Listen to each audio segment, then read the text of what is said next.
সকাল বন্ধুরা, আশা করি তোমরা সবাই খুব ভালো আছো আর আমিও ভালো আছি।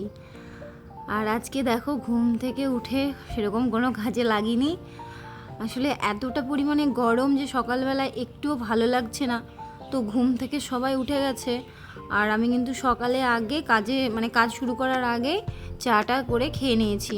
আর ছেলে যেহেতু আমার সঙ্গে উঠে গেছিলো, তো ছেলেকে খাইয়ে দিয়েছি, জিম্মিকে খাইয়ে দিয়েছি, দিয়ে আমি আমার কাজ শুরু করেছি। তো এই যে ওর বাবা উঠে গেছে, তো ভাবলাম একেবারে ঘরদোরটা পরিষ্কার করে নিই। আর আজকে না ঘরটা একটু ভালোভাবে ক্লিন করার ইচ্ছা আছে, কারণ যতই পরিষ্কার করি একটু ভালোভাবে পরিষ্কার না করলে ভালো লাগে না। তো যার জন্য আমি সকালবেলায় ভাবলাম যে একেবারে ঘরের কিছু ছোটোখাটো একটু মাকড়সার জাল, একটু নোংরা ছিল, তো ওগুলো আগে ধরে টরে নিলাম। তো তারপরে ওগুলো সব পরিষ্কার টরিষ্কার করে এদিকে খাটের বিছানাটাও ভাবলাম চেঞ্জ করে নিই একবারে। তো দেখো আমি জানালা টানালা সব মুছে টুছে নিয়ে এখন খাটটাকেও মুছে নিচ্ছি। আসলে অনেক দিনই হয়ে যাচ্ছে, ধুলোটা যেহেতু রাস্তার ধারে, তো পুরো জানলা খুললেই না খুব ধুলো আসে। তো রোজ দিন পরিষ্কার করেও কিন্তু কোনো লাভ হয় না, যার জন্য সত্যিই খুব আমার বিরক্ত লাগে। ভালো লাগে না, একে তো অতিরিক্ত গরম, তারপরে একটা কাজই কেন বারবার করতে হয়। তো দেখো এদিকে খাটটা আমি একটা বালিশের কাভার দিয়েই পরিষ্কার করে নিয়েছি, যেহেতু আমি ওগুলো পরিষ্কার করব, তো হাতের সামনে সেরকম কিছু পেলাম না। এই যে আমি এখন বালিশের কাভারটা দিয়ে সমস্ত কিছু এখন মুছে নিলাম। মুছে নিয়ে এখন আমি বেডটাও ঠিকঠাক করে নিচ্ছি। এই যে আমি এই ব্ল্যাঙ্কেটটা এই পেতে রাখি, এর ওপর আর কোনো কিছুই সেরকম পাতি না। তো ব্ল্যাঙ্কেটটা পেরে আমি এর ওপরে না চাদরটা পেরে দেবো। তো ব্ল্যাঙ্কেট খাটটা এতটাই সাইডে ফেরানো আছে, যার জন্য আমি কোনো কিছুই ঠিকভাবে রাখতে পারি না। আর এত ভারী খাট, যখন খাটটা সেট করেছিল তখনই বলেছিলাম যে একটু ফাঁকা রাখতে, তো ওরা তো পুরোটাই সেট করে দিয়েছে। তো খুব কষ্ট হয় যখন বিছানাটা আমি ঠিকঠাক করি। তো এই যে দেখো ওই ব্ল্যাঙ্কেটটা আমি ঠিকঠাক ওইদিকে একটু গুজে নিলাম, কষ্ট হচ্ছিলো যদিও ঠিকঠাকভাবে গোজা যায় না, তো অনেকটা আমি ঠিক করে নিলাম। আর এই যে চাদরটা এখন পেরে নিচ্ছি। আর এই চাদরটা বিছানার থেকে এতটা বড়, আর এই চাদরগুলো পাততে লাগলেও না ভালো লাগে না, ঠিকঠাক সাইজের হবে, এটা অতিরিক্তই বড়, কোন দিকে আমি কোনটা পারবো বুঝে পাচ্ছি না। তো সব সময় যেন জড়িয়েই জড়িয়েই যাচ্ছে, তো লেটও হয়ে যাচ্ছে আর অনেকটা সময় লেগে যাচ্ছে, দিয়ে আমি ভাবলাম যে যা হোক করে বেডটা সেট করতে হবে। তো এই যে দেখো আমি ওই দিকটা গুজে নিয়েছি, আর আমি এই পাশটাও একেবারে পুরো হাফ হাফ করে আমি গদিটা নিচে একদম পুরো ঢুকিয়ে রেখে দেবো, না হলে হচ্ছেই না, কোনো দিকেই সেট খাচ্ছে না, অতিরিক্ত বড় হয়ে গেছে। তো চলো এগুলো করে নিই। তো ফাইনালি এই যে বেডটাকে কোনো রকমভাবে সেটিং করেছি, আর চাদরটা দেখলাম না একটু কুচকে কুচকে গেছে, তো অনেকটা ঝাঁটা দিয়ে পরিষ্কার করে টান টান করে নিলাম। তো তারপরেই দেখো পুরো ঘর কিন্তু আমি পরিষ্কার করেছি, আমার অনেকটা প্রায় 1 ঘন্টা লেগেছিল এই ঘরটা পরিষ্কার করতে। তো এই যে সোফা টোফা পুরো পরিষ্কার করে ঘরে যত ফার্নিচার সমস্ত কিছু মুছে আমি কিন্তু পরিষ্কার করে নিয়েছিলাম। আর এই যে এই ঘরটার তো সেরকম কোনো কাজ নেই, বিছানাটা একটু ঝেড়ে নিলাম, আর এই দিকটাও একটু পরিষ্কার, আনলাটাও একটু গুছিয়ে নিয়েছি। তো ব্যাস এই হচ্ছে এই ঘরটা গোছানো। তো চলো এখন ঝাড় দেওয়ার পালা, এখন ঝাড়টা দিয়ে নিই। ঘরদোরটা ঝাড়টা দিয়ে নিলেই আমার কিন্তু অনেকটা কাজ এগিয়ে যাবে। আর দেখতেই পাচ্ছ কতটা রোদ উঠেছে সকালবেলায়, রোদের জন্য মাথা খারাপ হয়ে যাচ্ছে, মনে হচ্ছে যদি রোদটা একটু কম হতো তাহলে ভালো হতো। এই গরমে না সত্যি কাজ করা খুব কষ্ট হয়ে যাচ্ছে। 3-4 দিন থেকে এত গরম পড়ছে যে শরীরের ওপরে খুবই কষ্ট হয়ে যাচ্ছে, কোনো কাজ করার ইচ্ছা হচ্ছে না, শুধু মনে হচ্ছে একটু আরাম করে বসে থাকি, কেউ একটু রান্না করে দিক, বসে বসে খাই, কিন্তু সেটা তো হবে না, যেহেতু আমাকে করে দেওয়ার কেউ নেই, নিজে হাতেই সব কিছু করতে হবে। আর আমি যদি এরকমভাবে বসে থাকি কারোর ভাবনা চিন্তায়, কেউ কি এসে আমাকে করে দেবে? আমাকেই করতে হবে। তো এই যে এদিকটা আমি ঝাড়টা দিয়ে নিলাম, আর ওই ঘরটাও আমি ঝাড় দিয়ে নিয়েছি। তো চলো এখন বাইরে নিয়ে গিয়ে এগুলো পুরো ঝাড়টা দিয়ে আমি পরিষ্কার করে নিই।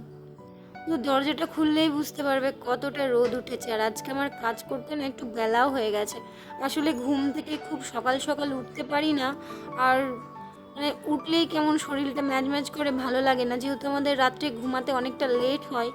তো এইদিকে ঘুম থেকে খুব সকাল সকাল উঠতেও পারি না, সেজন্য একটু রোদটা তাড়াতাড়ি, যেন এখন গরমকাল রোদটা তো তাড়াতাড়ি উঠেই যায়, তো সেই জন্য মানে অনেকটা রোদ রোদ মনে হয়। তো এই যে আমি এখন পুরো ঝাড়টা দিয়ে নিলাম, ঝাড়টা দিয়ে নিচে নামিয়ে নেব। আর উঠানটাও আমি মানে উঠান বলতে ছাদটাও আমি হাফ ঝাড় দিয়ে নেব। আসলে ধুলোগুলো উড়ে উড়ে উপরে চলে আসবে, যার জন্য আমাকে এই মানে রোজ দিনই আমাকে ঝাড়টা দিতেই হয়, আমি প্রত্যেক দিনই দিই। এই জুতোগুলো গেটের সামনে থাকে, সেজন্য সব আমাকে তুলে পুরো ঝাড় দিয়ে পরিষ্কার করতে হয়, কারণ জুতোর নিচেও তো অনেক ধুলোবালি পড়ে থাকে। তো এই যে এই দিকটা ঝাড়টা দিয়ে নিলাম।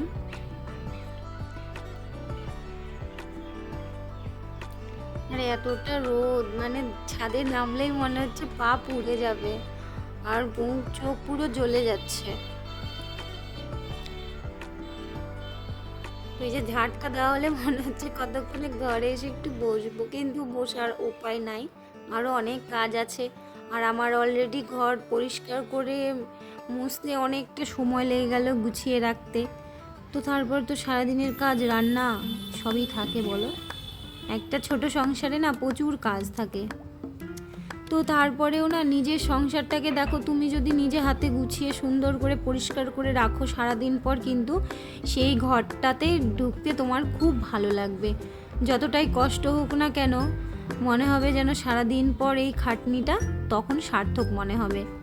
আর ধরো তুমি ঘুম থেকে উঠেই দেখছো যে ঘরের এই অবস্থা, ভালো লাগছে না, এটা করবো না, থাক পরে করে নেব, তখন কিন্তু আর না সত্যি মনটাও খারাপ হয়ে যায়। আর মানে একবার যদি ভাবো যে এটা আমি পরে করছি, ওটা কিন্তু পরে হয়ে পড়ে থাকে, সহজে কিন্তু আর হাতে হাতে হয় না।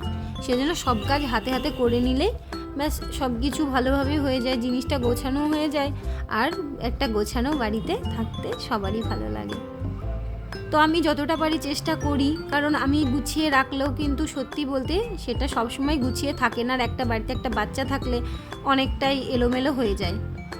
তো আমি যথাসাধ্য চেষ্টা করি সেটাকে গুছিয়ে রাখার। তো এদিকে আমি জলটাও দিয়ে নিলাম। তো জল টল ছিটিয়ে দিলে ধুলোটা কম আসে, আর গেটের সামনে তো জল দেওয়াই লাগে। তো তারপরে আমি কিন্তু ঘর বারান্দাগুলো মুছতে হবে, কিছু জামা কাপড় আছে সেগুলো ভিজিয়ে কেচে নিতে হবে। আসলে বেলা হয়ে গেলে সত্যি ভালো লাগে না, তো যতটা তাড়াতাড়ি করা যায়। তো এদিকে জলটাও দিয়ে দিলাম, নোংরাগুলো ধুয়ে নিচ্ছি, আর জুতোগুলো ধুয়ে নিলাম একেবারে। তো চলো এখন ঘরের মধ্যে আসা যাক, যতটা বাইরে থাকবো ততটাই কষ্ট। তো তারপরে এই যে ঘরের সঙ্গে সঙ্গে বেসিনটাকেও আমি পরিষ্কার করে নিয়েছিলাম, পুরো বেসিন হারপিক দিয়ে পরিষ্কার করে আয়না টায়না পুরো মুছে নিয়েছি। কারণ আজকে না, সত্যি কথা বলতে আমি আজকে পুরো বাড়িটাই পরিষ্কার করেছি, যেটা আমি ক্যামেরায় হয়তো আমি দেখাতে পারিনি, কিন্তু পুরো বাড়ি পরিষ্কার করেছি। এত গরমে আমাকে মানা করছিল, তারপরেও জানি না মনটা চাইলো যে একটু ঘরটা একবার পরিষ্কার করে নিই, অনেক দিনই তো হলো ধুলোবালি পড়ছি, আর ঘরটা একটু নোংরা থাকলে মনে হয় যেন আমারই কিছু একটা কাজ হয়নি, কিছু একটা কাজ হয়নি এরকম মনে হয়। তো দেখো এদিকে ঘরটাও মুছে নিলাম, ঘরদোরটা মুছে টুছে নিয়ে আমি যে জামা কাপড়গুলো আছে সেগুলো কিন্তু সব আমি কেচে টেচে দিয়েছি। তো ঘরদোর মুছে নিয়ে এই যে জিনিসগুলো চলে এসেছে, আমার কাছেই ছিল। তো এই যে দেখো ওকে একটু খুলে নিয়ে আদর করে নিলাম। তো মানে ও আমার কাছে থাকতে খুবই ভালোবাসে, ওকে একটু আদর টাদর করে নিয়ে এই যে জামা কাপড়গুলো কেচে রেখেছিলাম আর মেলে দিয়েছি, দেখো তো এগুলো সব মেলে দিলাম। তো এই যে পুরো ঘেমে স্নান, তো চলো স্নান করে আসি এখন একেবারে। তো স্নান টান করে চলে এসেছি, এসে পুজোটাও কিন্তু রোজ দিনের মতো আমি কমপ্লিট করে নিয়েছি। তো নিয়েই চলো এবার কিন্তু রান্না করার পালা, যেহেতু খেতে হবে, আর খেতে হলে রান্না তো করতেই হবে। আর আজকে রান্না করছি মুসুরির ডাল, যেহেতু আজকে আমিষ, কিন্তু সেরকম রিচ কোনো খাবার খাবো না, যার জন্য আর অতিরিক্ত গরমের জন্য রিচ কোনো খাবার খেতেও ভালো লাগছে না। এদিকে ভাত অলরেডি হয়ে গেছে, আর ডালটা কিন্তু আমি এখন ফোড়ন দিয়ে নিয়েছি, আর এদিকে আলু ভাজাটাও করে নিচ্ছি, আর এই যে তরকারিটাও করে নেব। তো চলো এই যে আলু ভাজা, ডাল,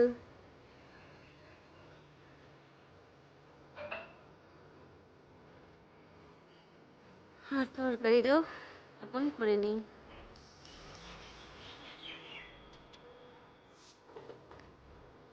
এটা হচ্ছে আলু আর কলা দিয়ে একটা তরকারি। তো ভেবেছিলাম অন্য কিছু রান্না করবো, তো ও বললো যে না, আলু কলার তরকারিটাই রান্না করো, বেশি কিছু ভালো লাগছে না। তো ওইদিকে মশলাটা করে নেব। আর এটা তো তরকারিটা তো তেলের উপরে দিয়ে নিয়েছি, আর এখন কষিয়ে নিয়ে ব্যাস জল ঢেলে দিয়ে ফুটে গেলেই তরকারিটাও হয়ে যাবে। আর আমার কথার সঙ্গে সঙ্গে যদি বাইরের কোনো আওয়াজ আসে কিছু মনে করো না, কারণ বাইরে কাজ চলছে।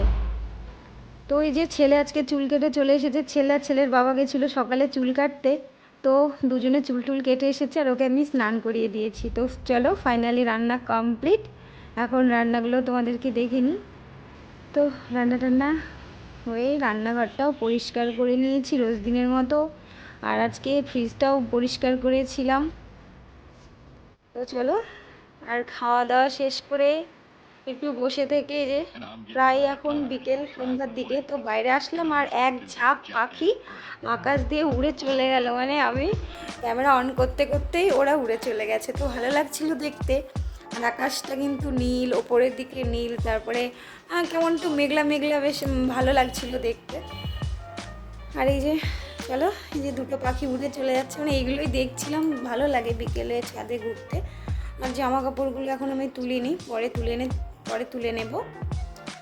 তো এই যে এখন ঘুরে বেড়াচ্ছি, বাইরে একটু হাওয়া আছে, হাওয়ার জন্য ভালো লাগছে কিন্তু।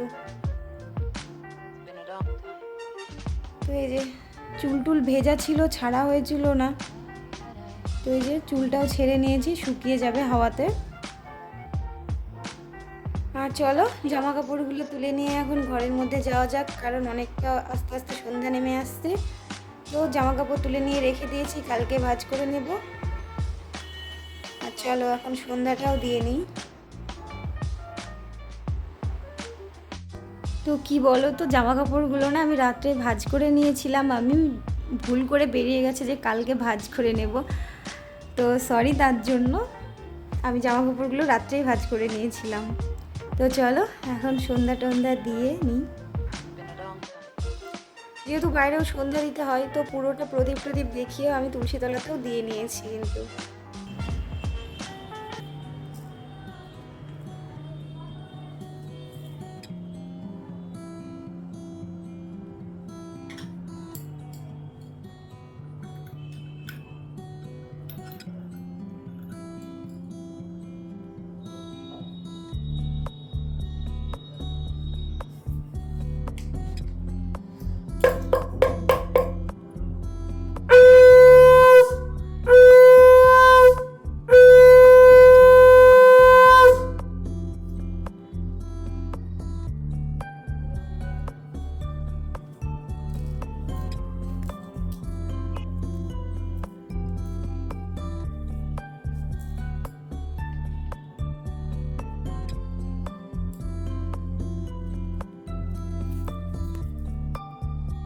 তো এই যে আমার তুলসী তলাতেও সন্ধ্যাটা কিন্তু দেওয়া হয়ে গেছে।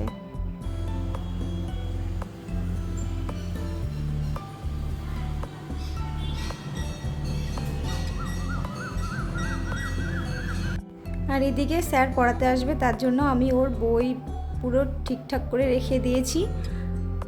আর এই যে তারপরে জিমি সোনাকেও খাইয়ে দিয়েছি। আসলে সন্ধ্যাটা আমি তাড়াতাড়ি দিয়ে নিয়েছিলাম, কারণ ওকে পড়াতে আসবে, যার জন্য সন্ধ্যা কিন্তু খুব একটা লেগেছিল না, তাই আমি আগেই দিয়ে নিয়েছি। তো এই যে এদিকে চাটাও বসিয়ে দিয়েছি জিমি সোনাকে খাইয়ে দাইয়ে দিয়ে। চলো এখন চাটা সবার জন্য নিয়ে নিই। তো সবার জন্য এখন চাটা নিয়ে নিচ্ছি। আর ছেলেকে এখনও পড়াতে আসেনি, মানে 7টার সময়তে আসে, মানে আগে আসতো 6:30, তো স্যার আসতে একটু লেট করছে, 7টা বাজছে। আর কালকে থেকে ছেলে যেহেতু এক্সাম আছে, কালকে সকালে ঘুম থেকে উঠে কিন্তু ওকে স্কুলে যেতে হবে, তো স্যার এসে শুধু কালকের সাবজেক্টটাই কিন্তু পড়াবে। তো ওই যে চলো চাটা খাওয়া হয়ে গেছে, আর এখন চাটা খাওয়া শেষ করে এখন বাসনগুলো আস্তে আস্তে মেজে নিচ্ছি। আর বাসনগুলো মাজতে মাজতে আমি আগের দিনের ভিডিওর কিছু কমেন্ট পড়ে নিচ্ছি। প্রথমেই কমেন্ট করেছিল ছোট্ট পরিবার থেকে দিদিভাই, বলেছে প্রথম লাইক দিয়ে কমেন্ট করলাম, সত্যিই খুব গরম পড়েছে, অনেক ভালো লাগলো ভিডিওটা। দিদিভাই তুমি আমার প্রথম ব্লগ মানে দেখে প্রথম লাইক দিয়েছো, তুমি প্রথম কমেন্ট করেছো, সত্যিই খুব ভালো লাগছে।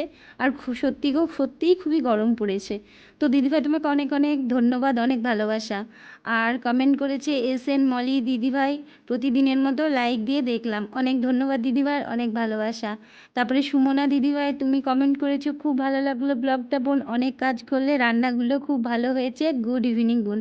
তো দিদিভাই তোমাকে অনেক অনেক ধন্যবাদ, অনেক ভালোবাসা যে তুমি আমার ব্লগটা দেখেছো, তোমার ভালো লেগেছে। আর নীলাঞ্জনা লাভ রিয়াক্ট করেছো, তো তোমাকেও অনেক অনেক ভালোবাসা। আর অরিত্রী ব্লগ থেকে দিদিভাই তুমিও কমেন্ট করেছো, খুব সুন্দর হয়েছে। তো দিদিভাই তোমরা এরকমভাবে অনেক অনেক কমেন্ট করছো, ভালো লাগছে আমার দেখতেও, আর আমার ভিডিও করতেও কিন্তু অনেক ভালো লাগছে, কারণ তোমরা যেহেতু আমাকে এরকম কমেন্ট করছো, তোমাদের ভালো লাগছে, তো সত্যি আমারও ভালো লাগছে ভিডিও বানাতে আর তোমাদেরকে প্রেজেন্ট করতে। তো চলো আবার সামনের দিনের ব্লগে অবশ্যই তোমাদের সাথে আবার দেখা হবে, কথা হবে। তো এই যে দেখো সন্ধ্যা হয়ে গেছে, আর সন্ধ্যা হয়ে গেছে বলছি সরি, অনেকটা রাত হয়ে গেছে। আর আমি আর আমার ছেলে বাইরে এসেছিলাম। তো বাইরে না খুব সুন্দর হাওয়া দিচ্ছে, তো ভাবলাম বাইরে একটু ঘুরে আসি। এখন তো আর কোনো কাজ নেই, আর রাত্রেও কোনো রান্না নেই। তো এই যে বাইরে এসে ঘুরে বেড়াচ্ছি, আর জিমি সোনা এইদিকে ওইদিকে দৌড়াদৌড়ি করছে, তার সাথে আছে জিশানও কিন্তু দৌড়াচ্ছে। আর জিমি না ঠিক বাইরে থাকতে ভালো লাগছে না, ও বারবার ঘরে যাওয়ার চেষ্টা করছে, যার জন্য মেন গেটটাও লাগিয়ে রেখেছি। তো আজ এত সুন্দর হাওয়া দিচ্ছে, খুবই ভালো লাগছিল, আর ঘরে যেতে ইচ্ছা করছিল না, ঘরে গেলেই আবার সেই গরম। তো তারপরে ঘরে চলে এসেছি, এসেই দেখো ওর বাবাকে ফোন করে বলেছিল চাউমিন খাবে, তো ওর বাবা ওর জন্য চাউমিন নিয়ে এসেছে, মানে আনার সঙ্গে সঙ্গে ও নিজেই সব কিছু, তো একা একাই সব নিয়ে চলে গেছে। তো ওই যে ও ঢেলে নিল, নিয়ে কিন্তু ও খাওয়া শুরু করে দেবে, কারণ ওর কোনো কিছু আনলে না মানে ও একটু সবুর করতে পারে না, সাথে সাথে খায় না কিন্তু বেশি। ওর ওই যে প্রথম খাওয়াটা, ওটাই ওর কাছে অনেক আনন্দের। ও বেশি খেতে পারে না, যদিও এতগুলো চাউমিন ওর দ্বারা খাওয়া সম্ভবও না, আমি খাবো যদিও কিছুটা। তো তারপরে খাওয়া দাওয়া কমপ্লিট করে এদিকে চলে এসেছি, এখন চুলটাও বেঁধে নেব, কারণ এটা রাত্রের রোজ দিনের ডিউটি। চুল টুল বেঁধে নিয়ে বিছানা টিছানা ওইদিকে আমি করে নিয়েছি, কিন্তু ওই যে এখন চুল টুলও বেঁধে নেব, মানে এত গরমের মধ্যে চুল খোলা রাখতেই পারি না, আর এই রাত্রিবেলা যদি না বাঁধি তাহলে তো ঘুমোতেই পারবো না। তো এদিকে চুল টুল সব বেঁধে নিয়েছি, আর ছেলেকেও খাইয়ে দিয়েছি, আর জিমিকেও কিন্তু খাওয়ানো হয়ে গেছে, মানে রাত্রের আমাদের সব কিছু কমপ্লিট, এখন ঘুমানোর পালা। তো এই যে দেখো ছেলেও কিন্তু আমার এই সোফাতে বসেছিল, বসে বসেও আমার সাথে দেখছে আর বক বক করে যাচ্ছিল। এদিকে চুলটাও বেঁধে নিচ্ছি। আর রাতে তেমন কিছু আমি কিন্তু আমার স্কিন কেয়ার সেরকম কিছু করি না, আর এত গরমে আমার কোনো কিছু ভালো লাগে না। তো এই যে হয়ে গেল, আর মুখ টুক তো ঘেমে স্নান হয়ে গেছে। তো চলো আজকের মতো ব্লগটা আমি এখানেই শেষ করছি। যদি কিছু ভালো লাগে একটা লাইক, কমেন্ট ও সাবস্ক্রাইব করে দেবে। আর সবাই সুস্থ থাকবে, ভালো থাকবে। দেখা হচ্ছে সামনের ব্লগে। তো টাটা অ্যান্ড গুড নাইট, সবাই ভালো থেকো, সুস্থ থেকো।